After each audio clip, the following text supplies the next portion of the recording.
After my divorce, my parents made me sleep on an air mattress in the garage, saying, "We don't reward failures." "Maybe try being less embarrassing next time," Dad laughed. I took their advice and ended up owning the company that fired him. "Wait, you're the CEO?" My father blinked across the table, trying to hide the panic in his eyes. I nodded, slowly, calmly. "And you're here to apply for a job. Funny how things turn out." His mouth opened and closed, but no words came out. Just a heavy silence. "Don't worry," I said, standing. "We don't reward failures here." I, 38F, never thought I'd be one of those people writing a story that sounds like a revenge plot from a bad movie, but here I am. It's been over 6 years since my life imploded: divorce, job loss, humiliation, being forced to sleep in my parents' garage, but today, things look a lot different. I want to tell this story for people who've been told they're nothing. Who've been dismissed, mocked, abandoned, especially by the people who are supposed to love them unconditionally. Here's how everything fell apart. And how I built something better. Back then, I lived in Overland Park, Kansas, married for 12 years to a man I truly believed was my best friend. Neil wasn't the most romantic guy, but he was practical, driven, and smart. We had routine weekend trips to the farmer's market, brunch with his coworkers, Sunday drives with Bailey, our golden retriever. It felt safe. Predictable. But predictable doesn't mean secure. And safety, I learned, can be an illusion. The unraveling started with whispers.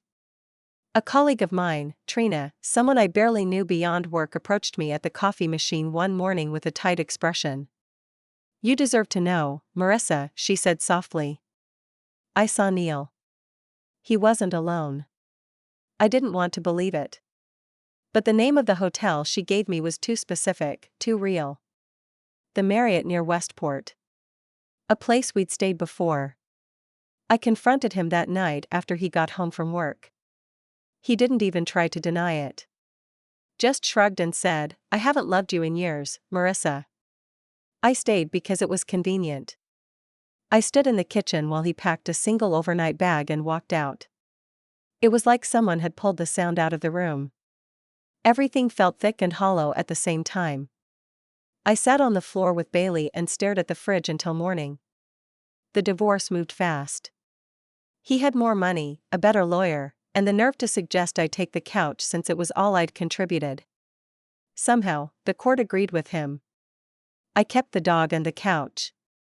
He kept the house, the cars, the savings, and apparently, his new girlfriend, one of his interns. It was humiliating. But the next hit came even faster. At the time, I worked in marketing at a mid-sized retail consultancy. I was good at my job.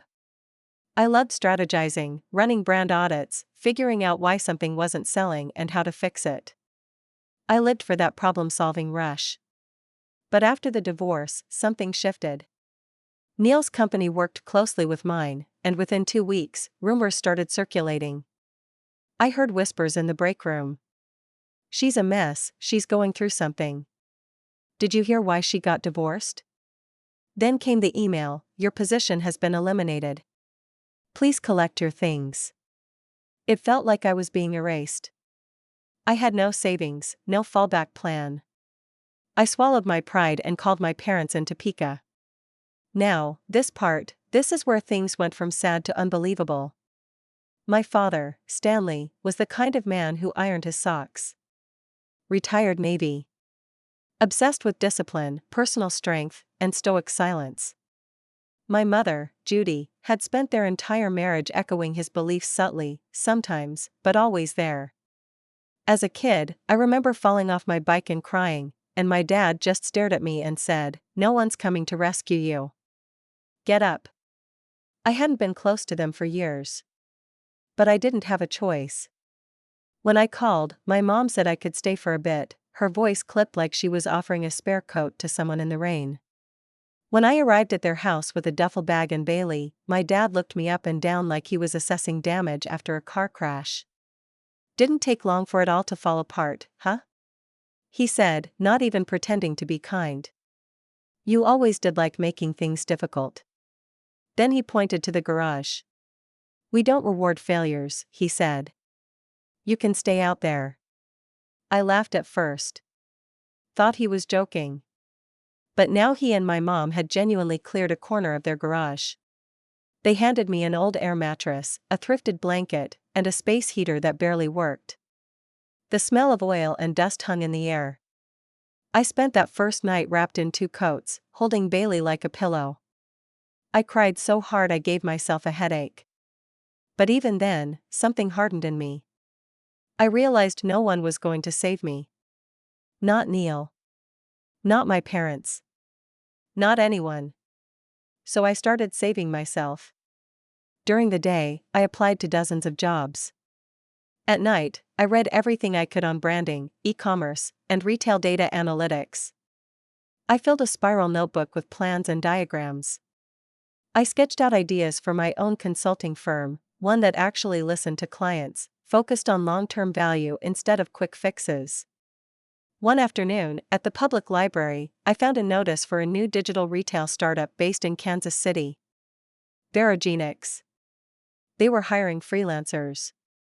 I wrote a proposal that same night: brand voice restructuring, visual identity overhaul, a strategy to triple conversion rates within 6 months. They emailed me the next day. I still remember that meeting with Milan Patel, the CEO. It was in a dingy co-working space in downtown KC. I wore a blazer that belonged to my mom, shoes with the soles peeling, and a nervous smile I tried to hide behind confidence. But once I started talking, I could see the change in him. He was impressed. Maybe even surprised. He offered me a 3-month contract. That contract turned into 6 months. Then a year. Then a promotion. Verogenix grew rapidly. Milan was generous with mentorship and trusted me more than anyone had in years. When he stepped back for health reasons, he handed me the reins. Literally. He passed me the keys to the company and said, "It's yours now. I trust you." And just like that, I was a CEO. It didn't feel real at first. I kept thinking someone was going to tap me on the shoulder and say, "Just kidding." But I poured everything I had into it. I built a team, revamped our services, and doubled our client base. I never took a day for granted. And then came the resume. It was late on a Thursday, and I was reviewing candidate applications for a new operations consultant. The name hit me like a brick. Stanley Klein. My father. I stared at the screen, rereading it over and over. It was him, no question. Apparently, he had been laid off a few months ago and was looking for work in modern logistics environments. I almost laughed. He had no idea I ran the company. So I scheduled an interview. He walked in the next week, looking older, smaller than I remembered. His suit didn't quite fit. He had a binder under his arm and the same rigid posture from when I was a kid. He didn't recognize me at first. My professional name was Marissa Adams. I'd started using my grandmother's maiden name after the divorce. When he did recognize me, his face fell. I didn't yell. I didn't insult him. I just waited for him to say something. He didn't. So I said what he once told me. "We don't reward failures here." Then I stood and walked out of the room. I never saw him again. The fallout came slowly, like a fog rolling in instead of a storm. After that interview, my father didn't call. He didn't email. Nothing. I expected at least an angry voicemail or a message from my mother begging me to be the bigger person, but there was silence. 4 weeks. I didn't know if he had told her what happened. I didn't care. I had a company to run. The business was booming by then. We'd secured 2 major contracts, one with a national home goods chain, the other with a fast-growing online fashion retailer. I was working 16-hour days, hiring new analysts, restructuring departments, onboarding clients, and flying to conferences in New York, Denver, and Atlanta. Sometimes I'd catch myself at the end of a long day, sitting at my desk in the corner office, staring out the window at the skyline. Just breathing. Remembering the smell of the garage. The air mattress.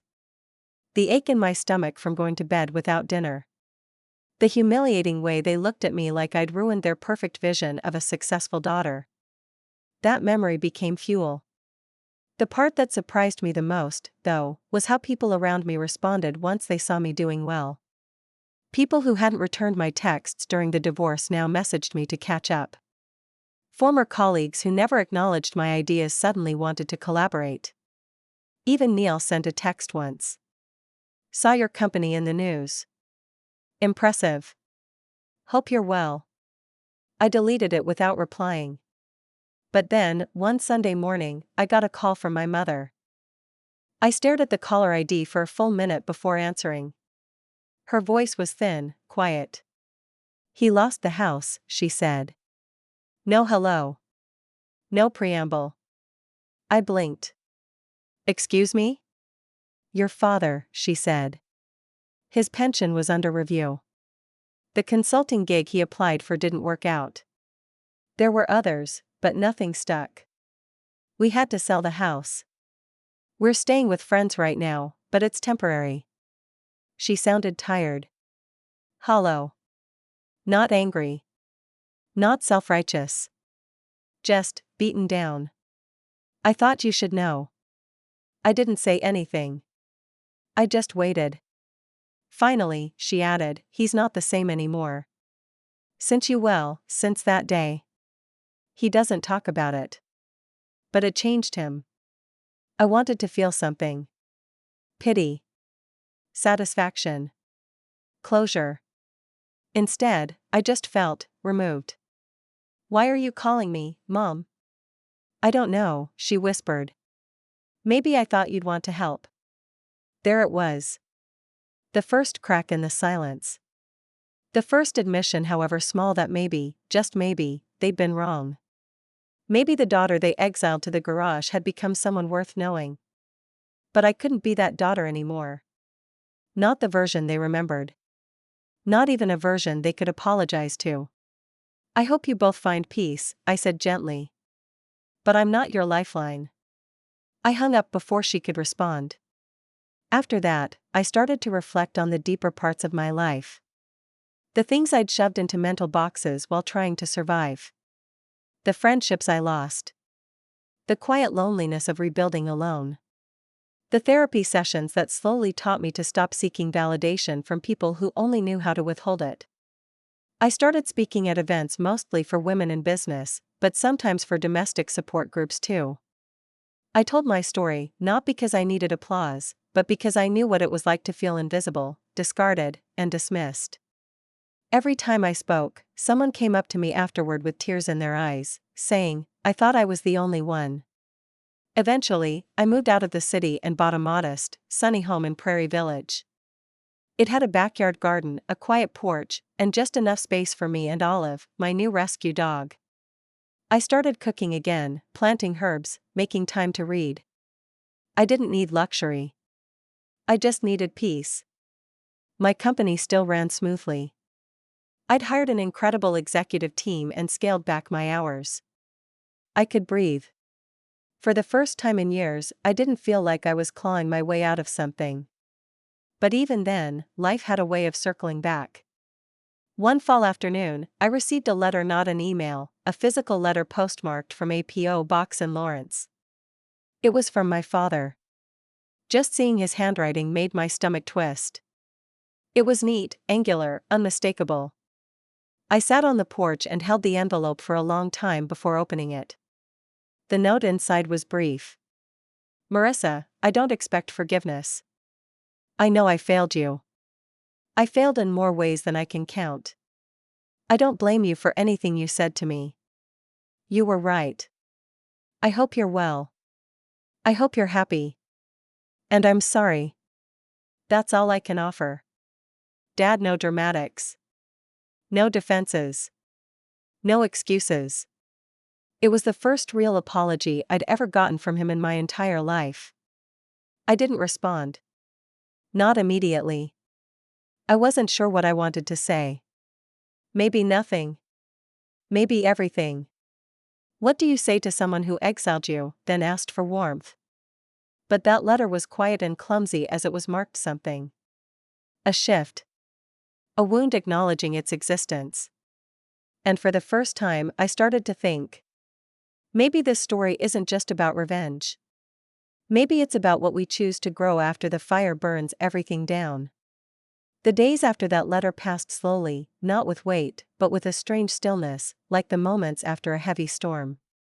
You can feel something has changed, but you're not sure what's been damaged and what's simply been rearranged.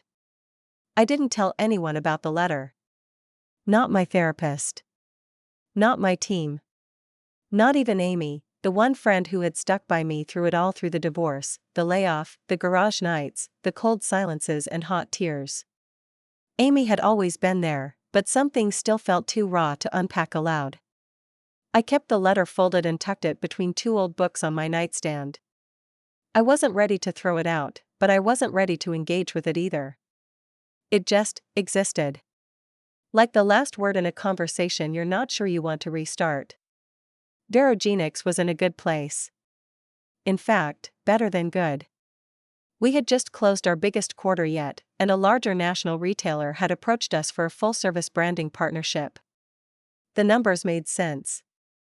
The projections looked solid. My name was being floated around for one of those top CEOs under 40 listicles, the kind you never dream about until someone else points it out to you. But inside, something still itched. Like a splinter that hadn't been pulled out properly. And eventually, I realized what it was. I had spent so many years climbing out of a hole that I hadn't stopped to figure out what came after survival. Revenge had fueled me. That unholy mix of rage and shame, the desperation to prove them wrong, to prove me right, to take back the narrative. And it worked. It really did. But it couldn't be the only fuel I ran on. One evening, after a board meeting, I stayed late in the office. Everyone had gone home, and the lights were dim. I sat there at my desk, going through some old files, and I came across an old pitch deck, the one I had created to land my first freelance project with Milan. I flipped through it, page by page, remembering the desperation that dripped from every slide. It wasn't polished. It wasn't sleek. But it was mine. Something in me softened. I remembered who I had been then, not the CEO, not the success story, not the symbol of grit and determination. Just a woman with nothing left, writing proposals by flashlight on a cold garage floor. And that woman deserved more than vengeance. She deserved peace. I started to make small changes in my life. Not because I needed to, but because I finally could. I hired a COO and gave myself actual weekends off. I started volunteering again, marketing mentorship for local women-owned businesses. I joined a book club. I let Olive nap next to me while I worked from the sunroom. And then, one quiet Saturday, my phone rang again. This time it was a different number. No caller ID. Against my better judgment, I answered. Marissa? I recognized the voice instantly. It wasn't sharp like it used to be. It was thinner. Quieter. Almost tentative. Yes, I said. It's your mother. She didn't wait for me to respond before continuing. I just wanted to let you know. Stanley's not doing well. Health-wise. The stress caught up with him. It's his heart. We're staying with a friend, but the hospital visits are hard. I said nothing. She hesitated, then asked, "Can we meet?" The question hung in the air. She'd never asked to meet me before. Not like this. The last time we'd spoken face to face, I was shivering in their garage, clutching my dog and swallowing my pride. Now she sounded like someone who had run out of options. I don't know, I said honestly. I understand, she said. I do. We hung up. I didn't block the number this time. For a week, I thought about it. The idea of sitting across from them again, my father, who mocked me as weak, and my mother, who let him feel impossible. But also, for the first time, not entirely pointless. I talked to Amy about it. She didn't tell me what to do. She just said, if you're going to meet with them, make sure you're doing it for you, not them. So I sat with that for a while. I unpacked it in therapy. I replayed every memory I could stomach, every look of disappointment, every comment that cut too deep, every cold shoulder. And then I thought about the woman I had become. The woman they didn't believe could exist. The thought of walking into a room now, not as the broken daughter they cast out, but as the woman who had built something beautiful without them, it didn't make me feel victorious. It made me feel whole. So I agreed to meet them. Not in their borrowed living room. Not at some sad diner off I-70. I asked them to come to me. A week later, my parents arrived at my home in Prairie Village. Judy looked thinner than I remembered. Her hair was grayer. She clutched her purse like a shield. Stanley walked slower, hunched, and pale. He looked down a lot. Neither of them carried the sharpness they once wore like armor. I made tea. We sat on the back patio. Olive lay beside me, ever the silent sentinel. No one spoke for a long time. Then Stanley looked up, straight at me. You did good, he said, voice rough. Better than we thought. There was no sarcasm in it. Just a tired kind of truth. I know, I said, simply. My mother nodded. Her eyes were glassy. She looked at the garden, the neat rows of herbs, the trellis I'd built with my own hands. I wasn't kind to you, she said. I let things happen that I shouldn't have. I thought we were doing the right thing, but we were wrong. It wasn't emotional. It wasn't tearful. But it was real. Maybe that's all some people are capable of. I listened. I didn't interrupt. I didn't forgive. Not right then. But I heard them. And when they left an hour later, I didn't feel like a child begging for approval anymore. I felt like someone they finally saw. Not fully. Not clearly. But maybe enough to start over. The visit came and went like a short summer rain. It left a quiet dampness in its wake, nothing catastrophic, but not insignificant either. After they left, I sat on the back steps for a long time, my mug of tea cold in my hands, watching the sun slip behind the trees. There was no closure. No big hug. No, we're so proud of you. But there was acknowledgement. And for people like my parents, that was monumental. That might have been the closest thing to an apology I'd ever get. In the days that followed, I found myself distracted. I'd reread emails twice. Leave groceries half unpacked on the kitchen counter. There was a buzz beneath the surface of my calm, and it took me a while to name it. I was waiting.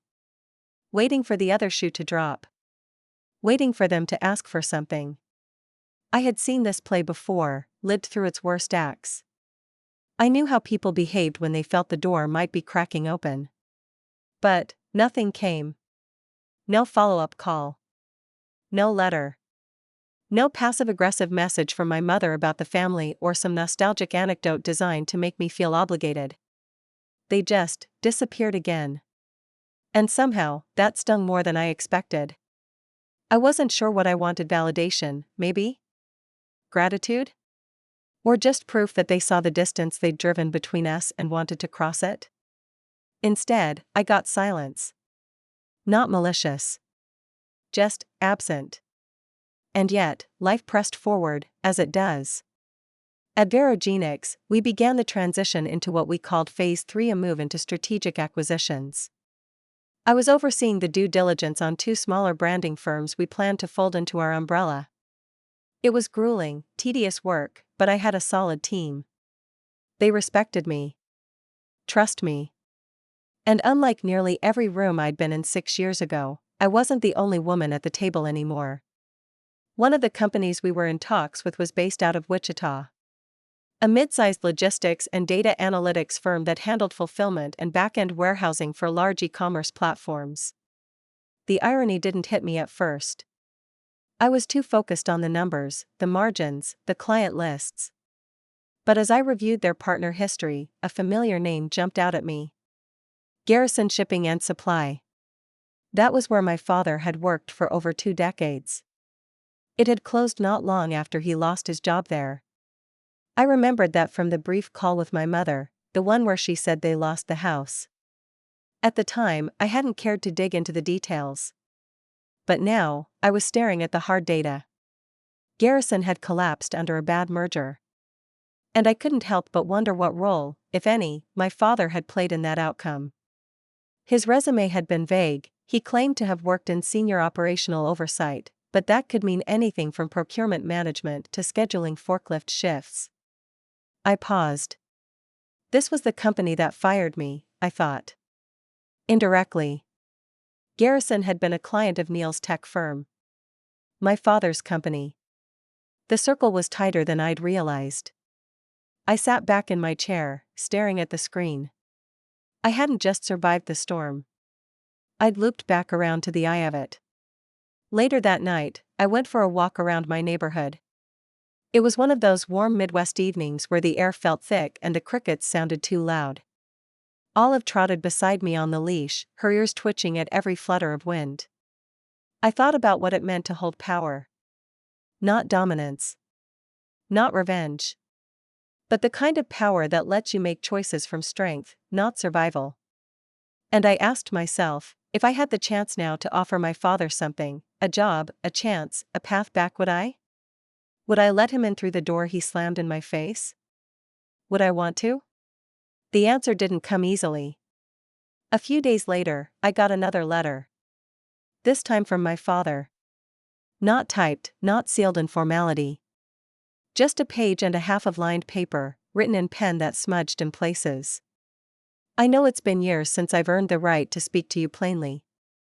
I've had a lot of time to think about the things I said to you, the way we treated you. I thought I was preparing you for life by being hard. I thought I was teaching you to stand on your own. But the truth is, I was afraid. Afraid you'd turn out like me.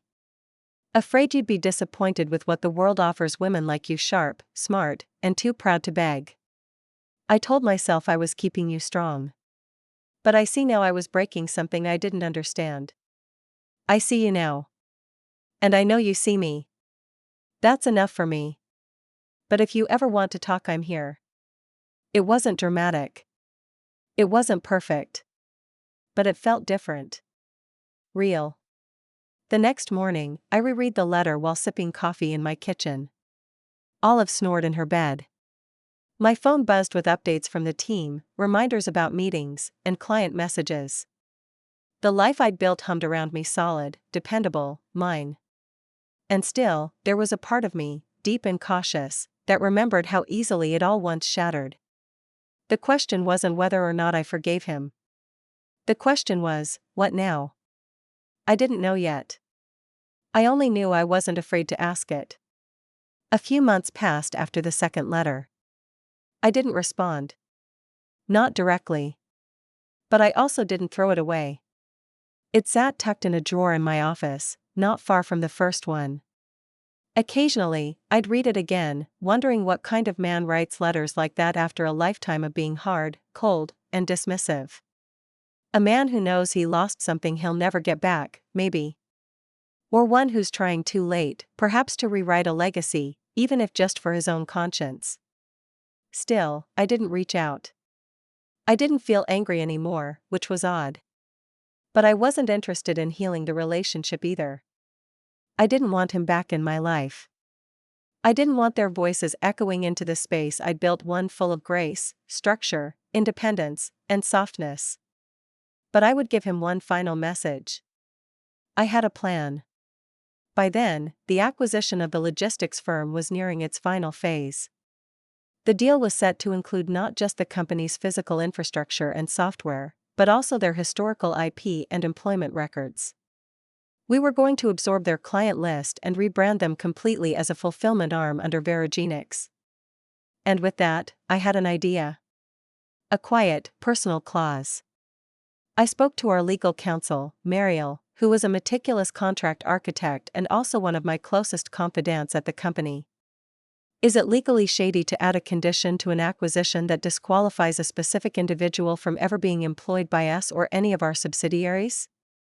I asked. She raised her brows.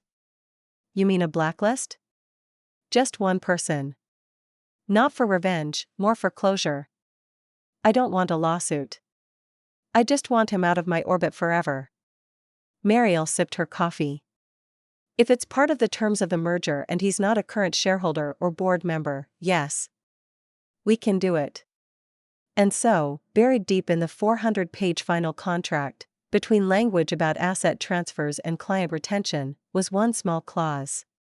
It simply stated, former employee Stanley Klein, previously of Garrison Shipping and Supply, shall be ineligible for rehire, direct or indirect, under the Barogenics umbrella or any of its future acquisitions or subsidiaries. It was clean. Quiet. Permanent. When the acquisition closed 2 weeks later, I didn't feel a triumphant rush. I didn't toast to my enemies. I didn't even tell anyone about the clause except Mariel. Instead, I drove home in silence, made myself a bowl of roasted tomato soup, and sat on the porch with Olive curled at my feet. A few days later, I received a letter. A third one. This one was different. Short. One line. I heard about the acquisition. I know what you did. You made your point. You win. No name. No sign-off. Just those words, neatly written in the same pen as before. And for the first time in years, I smiled. Not out of smugness. Not from spite. But from closure. This man, who once laughed at me while I shivered on an air mattress in his garage, now knew without a doubt that I had risen higher than he ever believed I could. He was no longer in control. He never would be again. But here's the part that mattered most, I didn't destroy him. I didn't ruin his life. I didn't humiliate him publicly or drag his name through court. I just moved forward. I moved up. And I closed the door behind me. That was the real victory. Since then, life has been quiet in the best possible way. The company is thriving. I spend more time mentoring younger women who remind me of who I used to be: brilliant, scared, underestimated. I make it a point to hire people who've been knocked down. People who've been told they're too much, or not enough. Olive is older now, but still full of life. On sunny days, we walk the trails around Shawnee Mission Park. I sometimes see women my age there, some with strollers, others with sketch pads, a few just walking alone like me, and I wonder what their stories are. What storms they've weathered. What rooms they've been kicked out of. And I hope, wherever they are in their stories, they know it's possible to come back stronger, not by fighting fire with fire, but by becoming someone who builds. Not someone who begs to be let back in. But someone who owns the damn building.